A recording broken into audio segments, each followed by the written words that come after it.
Muy buenos días, amada iglesia, un saludo fraternal nuevamente y damos gracias a Dios por todo lo que se ha desarrollado el día de hoy, en la mañana de hoy, que tiene que ver con el privilegio que tenemos de ser hijos de Dios por su palabra, por su poder, por su espíritu, por Cristo Jesús. Hoy, amados hermanos, vamos a predicar el sermón número 55 de la carta a los Romanos. Y voy a pedir que abran sus Biblias en el capítulo 13 y vamos a leer del versículo 8 al versículo número 10. Dice así la palabra del Señor: no debáis a nadie nada, sino el amaros unos a otros, porque el que ama al prójimo ha cumplido la ley. Porque no adulterarás, no matarás, no hurtarás, no dirás falso testimonio, no codiciarás, y cualquier otro mandamiento en esta sentencia se resume: amarás a tu prójimo como a ti mismo. El amor no hace mal al prójimo, así que el cumplimiento de la ley es el amor. Padre Celestial, damos gracias por esta porción bíblica que vamos a exponer el día de hoy. Sea tu espíritu operando en cada mente y cada corazón, como también, Señor, en la mente y el corazón del expositor. Sea tu gracia y tu misericordia sobre esta congregación. En Cristo Jesús. Amén.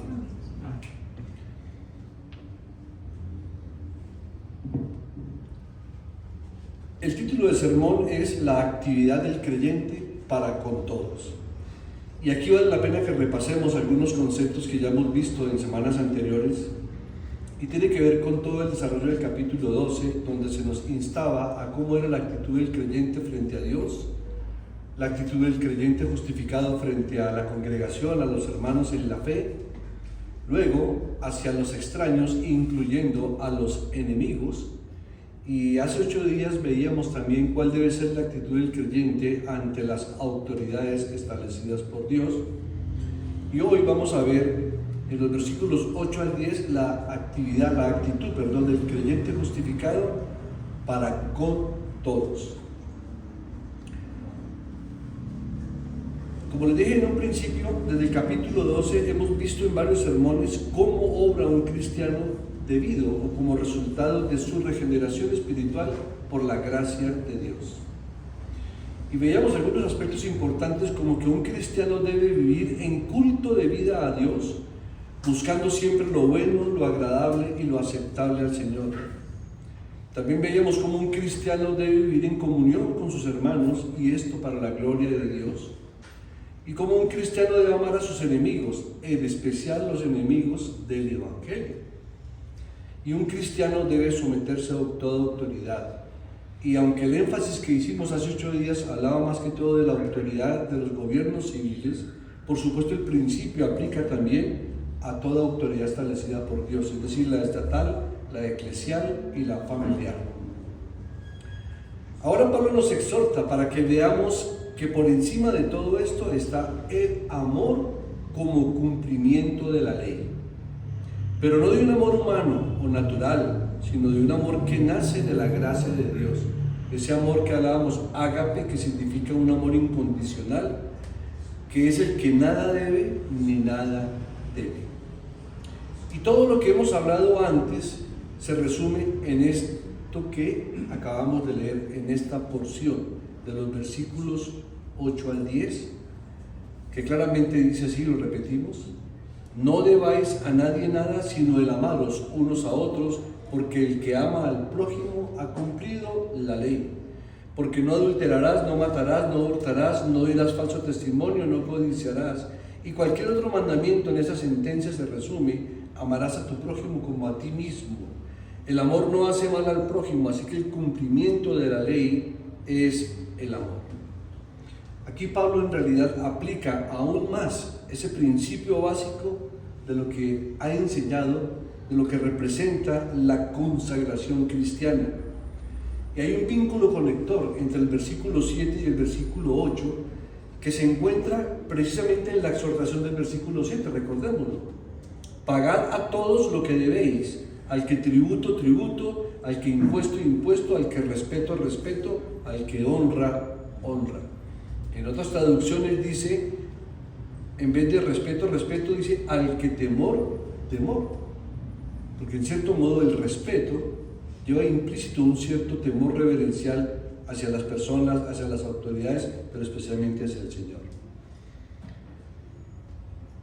Ese vínculo conector del versículo 7, en el cual se afirma que todo creyente, todo cristiano nacido de nuevo, tiene obligaciones económicas o financieras con el gobierno, también las tiene con su hogar y su familia, por supuesto, y con la iglesia. Pero esta es una aplicación de un principio que nos habla en términos generales, pero que ahora es declarado como obligaciones que se deben cumplir, es decir, pagar a todo lo que se les debe, como dice el versículo 7. Pero está seguido de no sigan debiendo nada a nadie, sino el amarse los unos a los otros. Ahora bien, si recordamos Romanos 12:2, vayamos allá por un momento. Romanos capítulo 12, versículo 2, dice: no os conforméis a este siglo, sino transformados por medio de la renovación de vuestro entendimiento, para que comprobéis cuál sea la buena voluntad de Dios, agradable y perfecta. ¿Y por qué es importante mencionarlo como lo hicimos esta mañana en el estudio bíblico? Porque después de que se escribió este versículo, y luego viene todo lo que nos ha enseñado el apóstol Pablo de cuál debe ser la actitud de un creyente justificado, pues se requiere tener un entendimiento, una mente renovada, para que comprobemos cuál sea la buena voluntad de Dios, agradable y perfecta. Porque, hermanos, no es fácil amar al enemigo. Choca con nuestra misma naturaleza, ¿cierto? Y máxime cuando es un enemigo que aborrece y es enemigo del Evangelio de Cristo. Pero la palabra nos dice que aún debemos amarlos a ellos. Pero luego nos encontramos con que tenemos que amar a las autoridades establecidas por Dios. Y especialmente hablaba de los magistrados, de los gobernantes. Y eso también choca con nuestra naturaleza, con nuestra forma de pensar. Pero la única manera de entender todo esto es aplicando Romanos 12:2. No conformándonos a este siglo, o sea, a la forma de pensar de este siglo, a la forma de pensar y de ver el panorama como lo ve el ser humano normal o natural, no verlo a través de la cultura actual, sino que debemos transformarnos por medio de la renovación de nuestro entendimiento, que es la única manera que podamos comprobar cuál sea la buena voluntad de Dios, que sabemos que es agradable y perfecta. Entonces, si la voluntad de Dios es que amemos a los enemigos, es porque es bueno para nosotros. Si la voluntad de Dios es que amemos a los gobernantes, no estamos hablando de un amor sentimental, quiero aclarar. Estamos hablando de orar por ellos, de obedecerlos hasta donde nos sea posible, que no contradigan las leyes de Dios. Obedecerlos mientras no se nos demande hacer cosas que Dios prohíbe o no hacer lo que Dios nos exige que debemos hacer. Y por supuesto, esa renovación tiene que ser acompañada por el Espíritu de Dios y por su palabra. Ahora bien, vamos ya a lo que son los textos, versículo por versículo, de esta pequeña porción que también nos trae grandes enseñanzas. Miremos nuevamente el versículo 8, mis amados hermanos, del capítulo 13. No debáis a nadie nada, sino el amaros unos a otros, porque el que ama al prójimo ha cumplido la ley. En otras palabras, es como decir, no debáis otra cosa que no sea el amor. Pero primero vamos a ver qué es lo que no significa el pasaje, porque son pasajes que tienen cierta dificultad y por esa razón en muchas ocasiones han sido mal interpretadas. Miremos qué no significa. Esto no significa que un cristiano no pueda pedir prestado, o que Pablo está considerando que todo préstamo es un error. No, porque sería entonces una posición totalmente contraria a las Sagradas Escrituras. Vamos a ver algunos textos que permiten ver que el pedir prestado no es malo, ni el prestar tampoco es malo, siempre y cuando se entienda bíblicamente todo el concepto. Por ejemplo, en Éxodo capítulo 22, versículo 25 dice: cuando prestares dinero a uno de mi pueblo, al pobre que está contigo, no te portarás con él como logrero, ni le impondrás usura.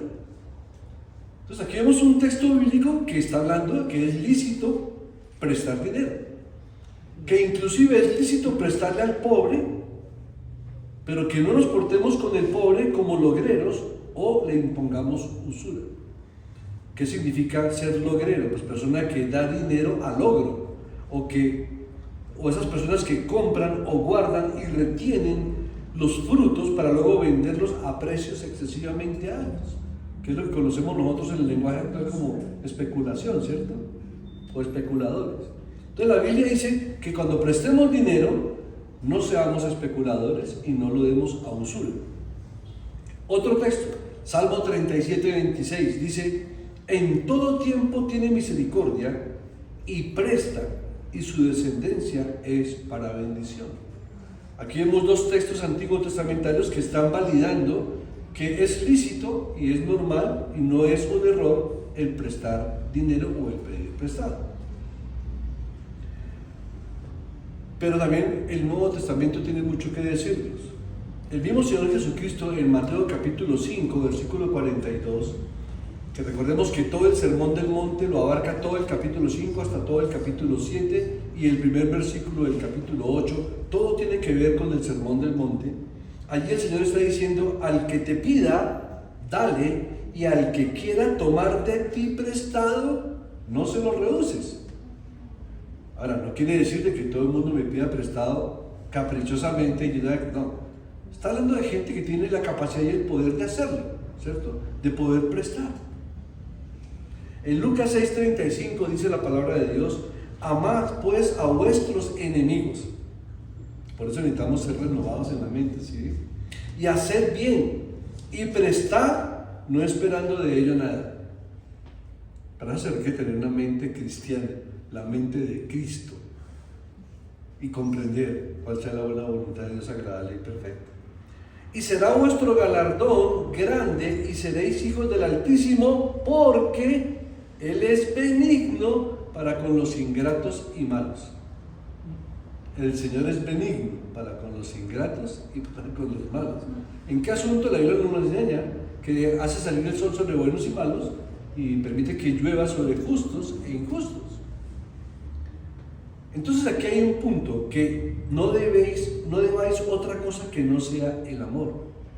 Pero vemos también que hay un mandamiento dentro de ese mismo texto corto. Y como mandamiento podemos deducir o implicar tres pensamientos que están claramente conectados entre sí en ese versículo 8. No debáis a nadie nada. En primer lugar, encontramos una conducta de hábito, y de hábito de algunos, que siempre están listos a pedir prestado, pero que son muy remisos en devolver la suma prestada. Está implícito ahí: no debáis nada a nadie. Entonces, es lícito yo pedirle prestado a alguien, pero es mi obligación cumplir con ese préstamo. Debo pagarlo. Porque hay muchos que son remisos a devolver la suma prestada. Y en cuanto a esto, miren lo que dice el Salmo 37, 21. El impío toma prestado y no paga. O sea que si hay entre nosotros cristianos o hermanos en la fe que no pagan porque no quieren pagar, aquí dice la palabra de Dios que el que no paga es un impío. ¿Ve? Entonces tenemos muchas cosas que reflexionar con respecto a ello. Mas el justo tiene misericordia de ella. En segundo lugar, encontramos una alabanza del amor, que es la otra parte del versículo. Dice: sino el amaros unos a otros. Y encontramos una alabanza del amor, y como notaron hoy, cantamos dos himnos que tenían que ver con el amor de Dios por nosotros. Y que si amamos al Señor, pues tenemos que amar al prójimo. Porque no podemos decir que amamos a Dios y aborrecemos al prójimo, sino que la forma de mostrar que el amor de Dios está con nosotros es porque amamos al prójimo. Entonces allí encontramos una alabanza del amor compuesta por el mismo autor que es Pablo, que muy poco tiempo antes había escrito en Primera de Corintios 13. Recuerden todo el capítulo del amor, ¿no? El amor todo lo soporta, no es jactancioso, es un amor sencillo, todo lo soporta, todo lo espera.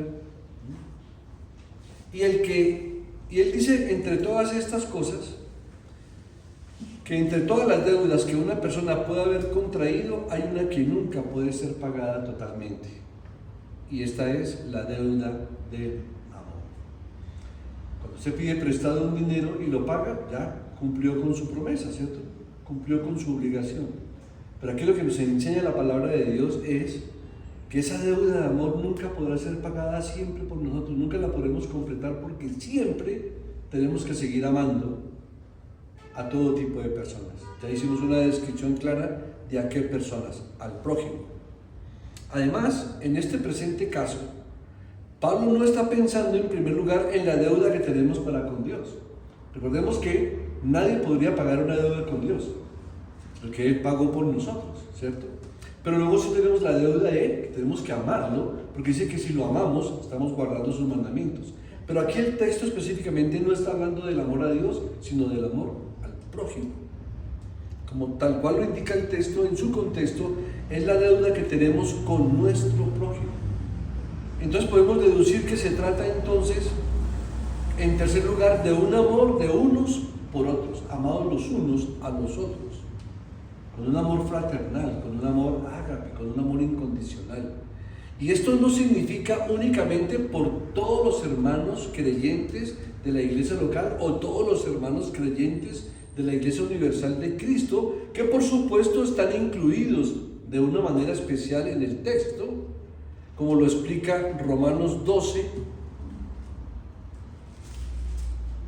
versículo 10, que dice: amados los unos a los otros con amor fraternal, en cuanto a honra, prefiriéndoos los unos a los otros.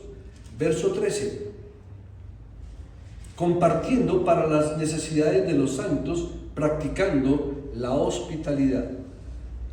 Y Gálatas 6:10, el apóstol Pablo siempre reafirma sus mismos principios así. Dice Gálatas 6:10, así que según tengamos oportunidad, hagamos bien a todos y mayormente a los de la familia de la fe. Pero cuando la palabra de Dios añade en este versículo, porque el que ama al prójimo ha cumplido la ley, se aclara que se incluye a todos aquellos con quienes nosotros como creyentes hemos entrado en contacto. Toda persona que ha pasado por nuestra vida y los que pasarán el tiempo que Dios nos permita estar con vida, están en este grupo de personas a las que tenemos que amar. Y creo que todos somos conscientes de cuántas personas han pasado por nuestra vida y somos conscientes cuántas de esas personas nos han bendecido, pero también cuántas de esas personas nos han hecho mucho daño. Y la orden que se nos da es amar al prójimo, porque el que ama al prójimo ha cumplido la ley. Y claro, hablamos en casos particulares por aquellos que tienen necesidades especiales.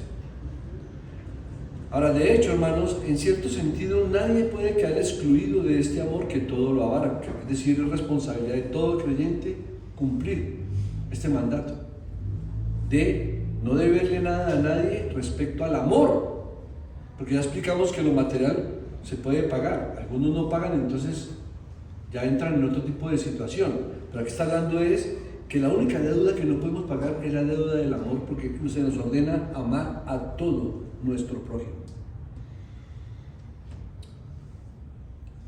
Hemos aprendido por un buen tiempo y a través de la misma carta de los Romanos que la santa ley de Dios no salva a nadie, eso es cierto. Entonces uno entra aquí como en una especie de choque con estos dos textos, porque dice: no debáis nada a nadie sino el amaros los unos a otros, porque el que ama al prójimo ha cumplido la ley. Y imagínense como una especie, y voy a hacer una ilustración, me perdonan, que es muy agropecuaria, por decirlo así, pero es como un sándwich, porque el versículo 8 dice: porque el que ama al prójimo ha cumplido la ley. Y al final, en el versículo 10 dice, así que el cumplimiento de la ley es el amor, como la otra parte del sándwich. Eso gramaticalmente se conoce como un quiasmo, que es una secuencia dentro de un texto que comienza diciendo una cosa y finaliza diciendo lo mismo, como para tratar de encerrar ese principio o esa verdad dentro de una idea central, el amor. Vamos por un momento a Romanos 8:13.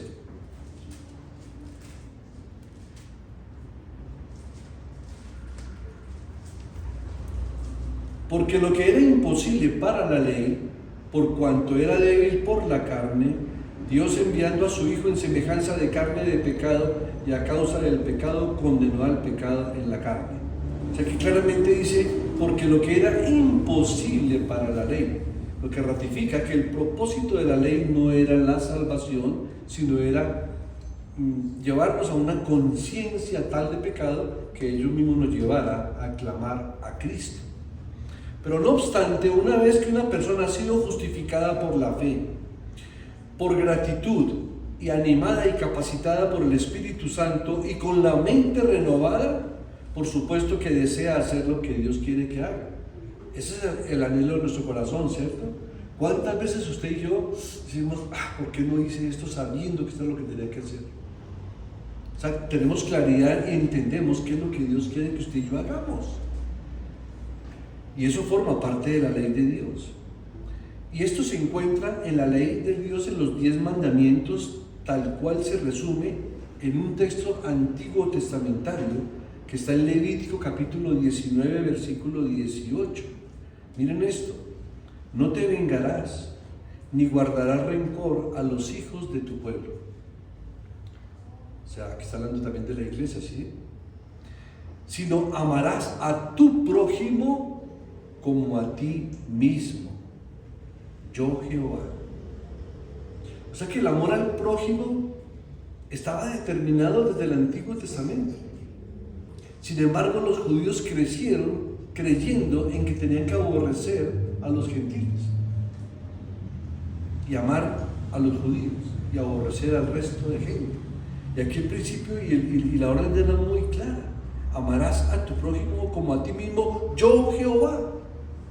Y más tarde lo hemos registrado en las mismas palabras de nuestro Salvador Jesucristo, que están registradas en Mateo 22:39, donde dice, habla del primer mandamiento: amarás al Señor tu Dios con toda tu mente, con toda tu alma, con todas tus fuerzas. Ese es el primero y grande mandamiento. Y el segundo es semejante: amarás a tu prójimo como a ti mismo. Luego en Marcos 12:31 lo repite igual, pero añade algo, que es lo que quiero que miremos. Marcos 12:31.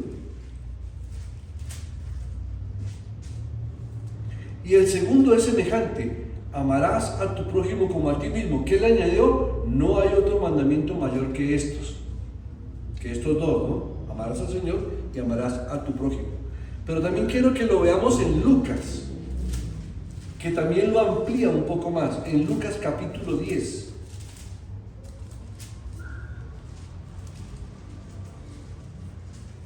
Y les leo del versículo 25 al versículo 28. Y he aquí un intérprete de la ley se levantó y dijo para probarle: Maestro, ¿haciendo qué cosa heredaré la vida eterna? Él le dijo: ¿qué está escrito en la ley? ¿Cómo lees? Aquel respondió y dijo: amarás al Señor tu Dios con todo tu corazón y con toda tu alma y con todas tus fuerzas y con toda tu mente, y a tu prójimo como a ti mismo.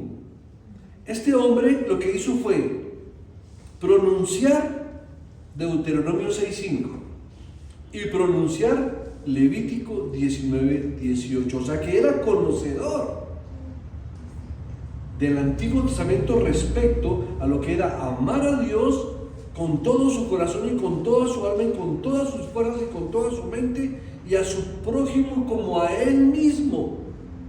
Y el Señor le responde y le dijo: bien has respondido, haz esto y vivirás.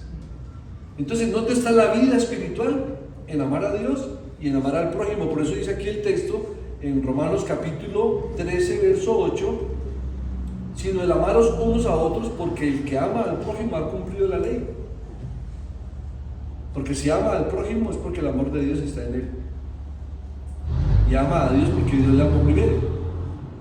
¿Sí? Aquí no estamos hablando de cumplir la ley desde la perspectiva de buscar la salvación a través de la ley, sino como respuesta del amor de Dios es que amamos la ley que antes aborrecíamos, porque ya tenemos el Espíritu de Dios, el Espíritu de Cristo que gobierna nuestras vidas. Pero ¿qué mandamientos ordenaba ahí el texto? Vamos al versículo 9. Versículo 9 dice: porque no adulterarás, no matarás, no hurtarás, no dirás falso testimonio, no codiciarás, y cualquier otro mandamiento en esta sentencia se resume: amarás a tu prójimo como a ti mismo.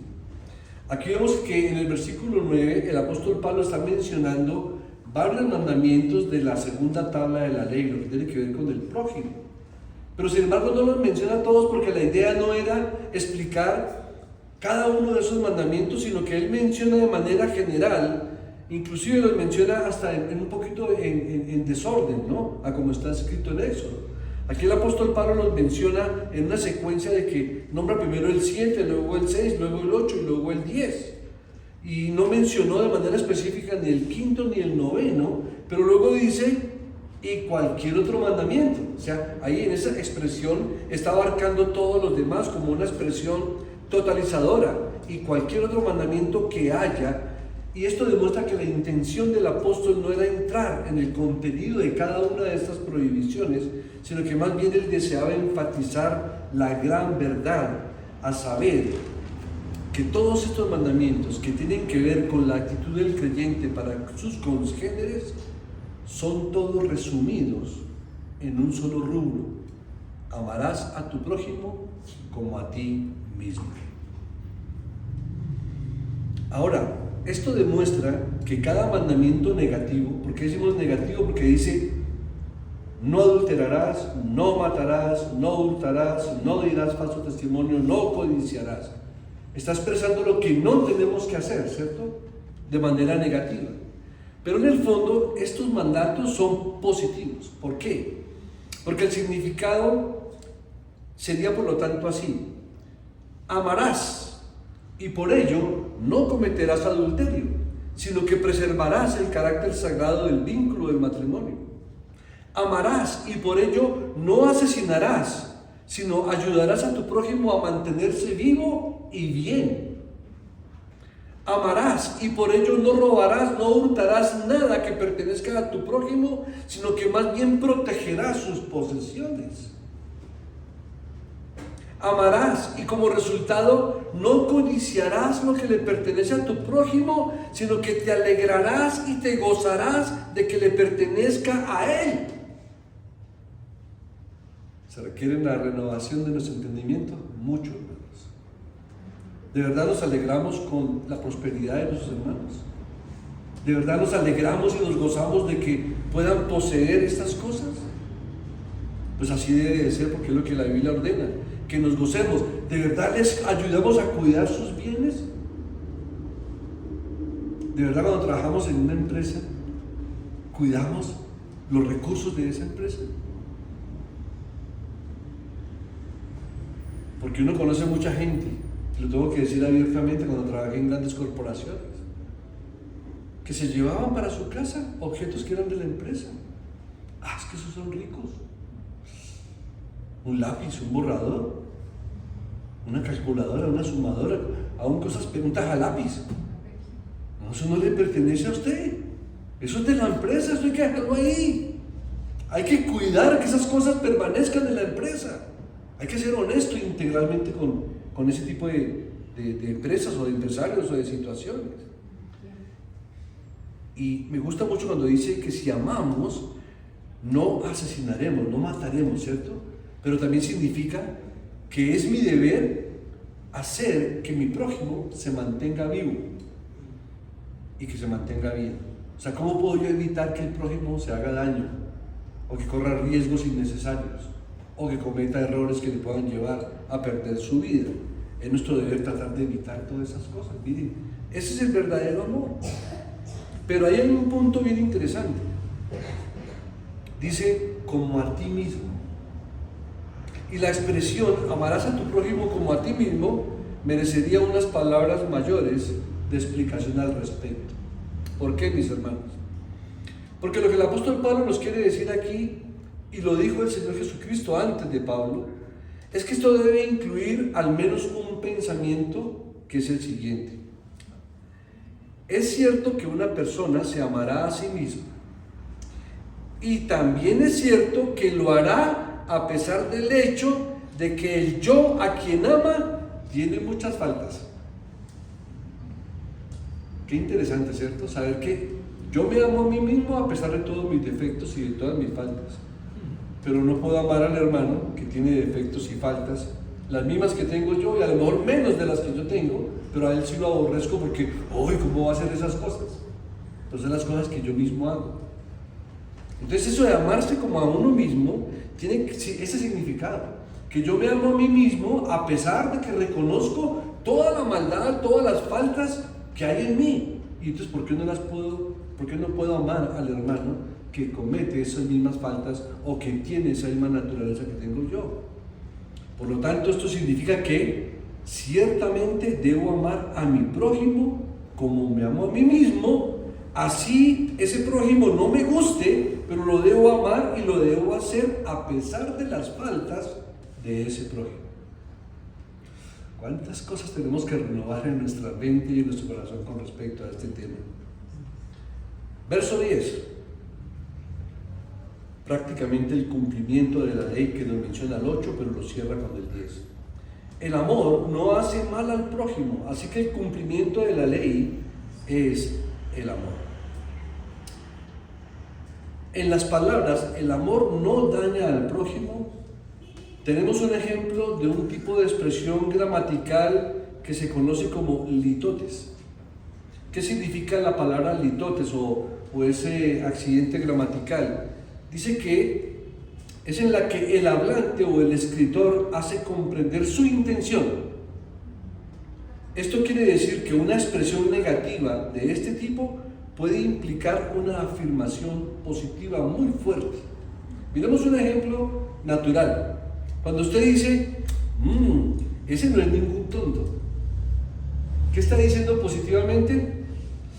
Ese hombre es muy listo, es muy astuto. ¿Sí ve?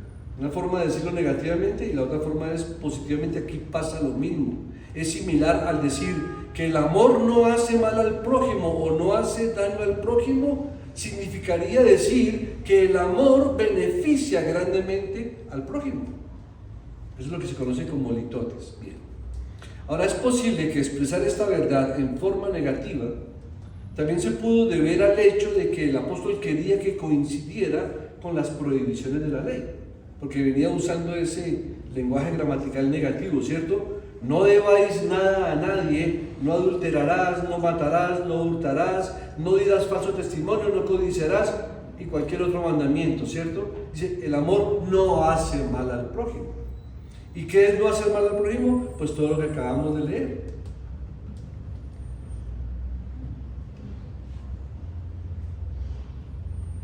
El versículo 10 comienza y concluye con la palabra amor y la secuencia, el quiasmo que hablábamos del versículo 8 y del versículo 10, porque fíjense que el sermón se concentró únicamente en esos 3 versículos y es impactante ver cómo dice que el que ama al prójimo ha cumplido la ley, y en el 10 dice, así que el cumplimiento de la ley es el amor.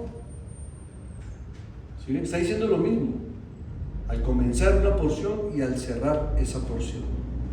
Por eso podemos concluir que el amor es el cumplimiento de la ley, pero no todo amor, sino el amor dado por Dios, obrado por Cristo, pues Cristo no vino a abolir la ley, sino a cumplirla. Y es precisamente el amor producido por el Espíritu, y solo este amor, que es lo suficientemente poderoso como para hacer que una persona quite todos los obstáculos y ame a su prójimo, aunque esa persona no le sea agradable. Se necesita del amor de Dios, del Espíritu, del poder del Espíritu, para quitar esos obstáculos que nos impiden amar a ese prójimo que no nos es agradable. Es el amor no fácilmente irritado o irritable, que no lleva cuenta de los males recibidos, que siempre protege y siempre espera. Recordemos nuevamente a 1 Corintios 13, 2 versículos.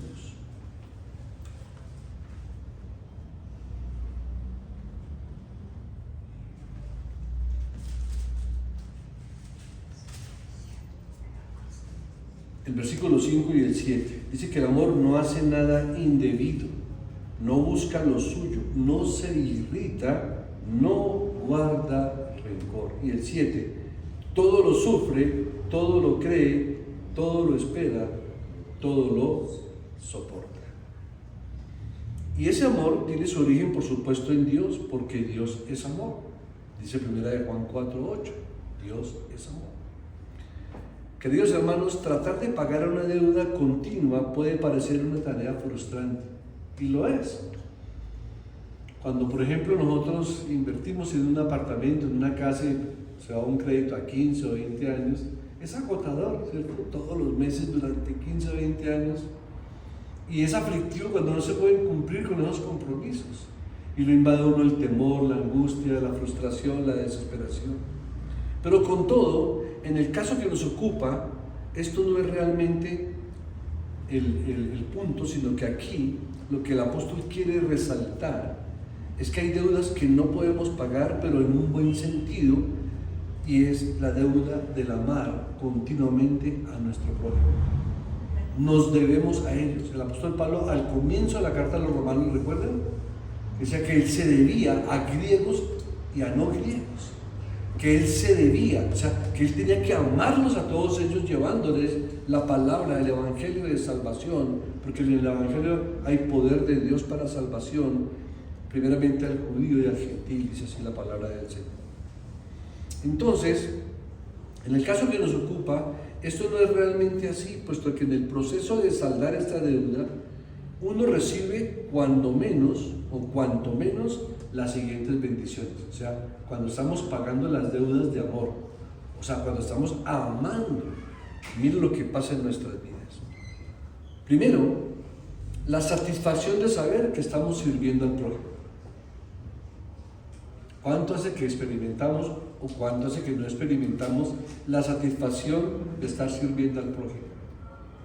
Eso es importante para el desarrollo de la iglesia cristiana y en nuestras vidas.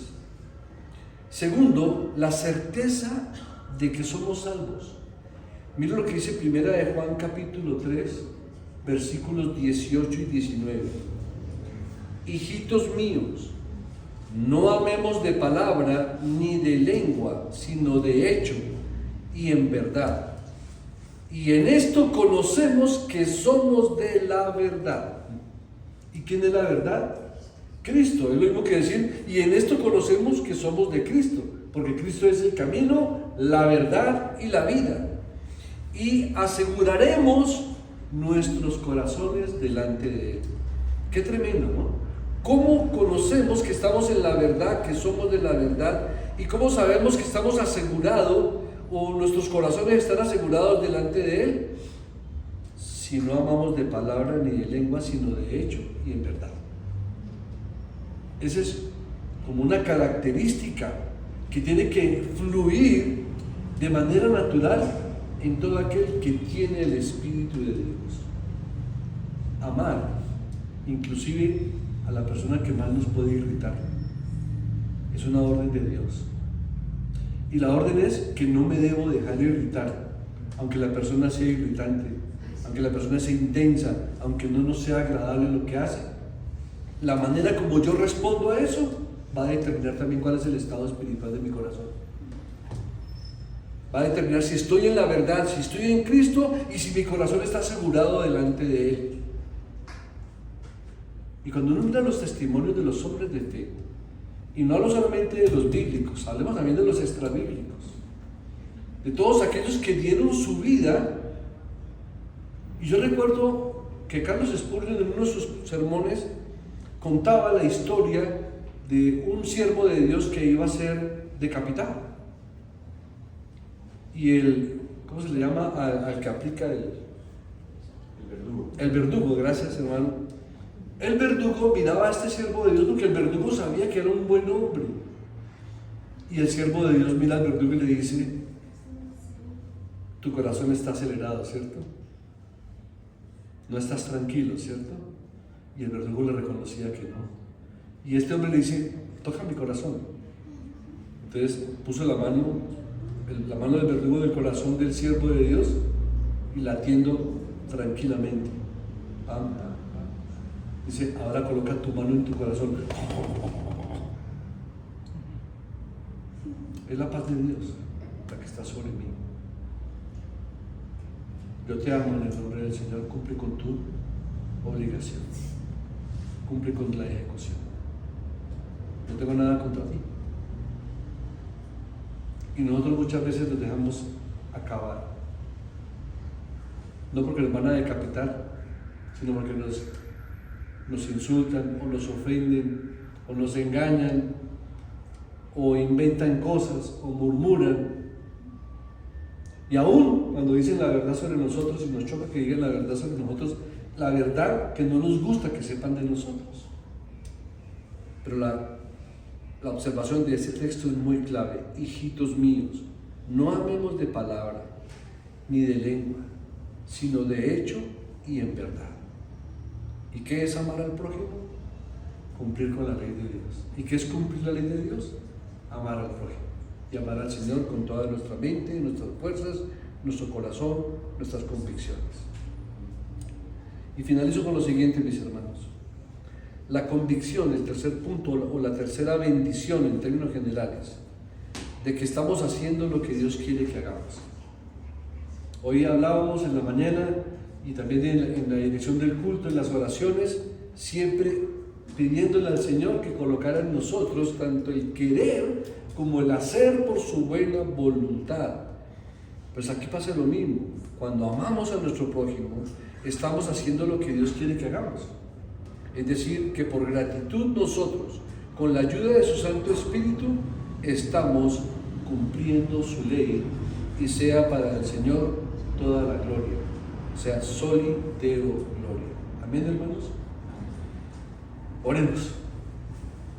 Padre bendito, amado Señor Jesucristo, bendito Espíritu de Dios, sean para ti la honra, la gloria, la alabanza y la adoración. Reconocemos delante de ti que en ese sentido, Señor, nos hace falta mucho renovar nuestra mente, transformar nuestra manera de pensar, nuestra manera de sentir con respecto al amor que proviene de ti. Un amor incondicional con el cual tú nos has amado. Y nos has amado de tal manera que nos has dado a tu Hijo en sacrificio para satisfacer tu justicia, tu santidad, y otorgarnos ese beneficio, esa bendición tan grande de ser redimidos, salvados y amados por ti, como amas a Cristo. Pero asimismo, Señor, como tú eres la fuente del amor, se nos demanda cumplir con la ley de Dios, no para salvación, sino como una muestra de que el amor de Dios está en cada uno de nosotros. Y se nos pide amar a todo tipo de personas, se nos pide amar al prójimo, se nos pide amar y no responder de la manera como respondemos frente a las faltas, frente a las expresiones y a las actitudes que pueda tener el prójimo en contra nuestra. Y en esto conocemos que somos de la verdad, en que los amemos a pesar de todo ello, porque así tú nos amaste a nosotros. Y aquí el principio que debemos aprender sencillamente es que ¿quién éramos nosotros para ser beneficiarios del amor de Dios sobre nuestras vidas? Y entonces, ¿quiénes somos nosotros? Que hemos sido beneficiados con el amor de Cristo, con el amor del Padre, del Hijo y del Espíritu Santo, para no amar a nuestro prójimo. Ayúdanos, Señor. Coloca en nosotros tanto el querer como el hacer por tu buena voluntad. Y enséñanos de tal manera a comprender que cuando amamos al prójimo y cuando te amamos a ti, estamos cumpliendo con la ley. Sean para ti la honra, la alabanza, la adoración por todo esto en Cristo Jesús, Señor nuestro. Amén. Bien, mis amados hermanos, que el amor de Dios y la gracia del Señor nos sigan acompañando todos los días de nuestra vida. Ahora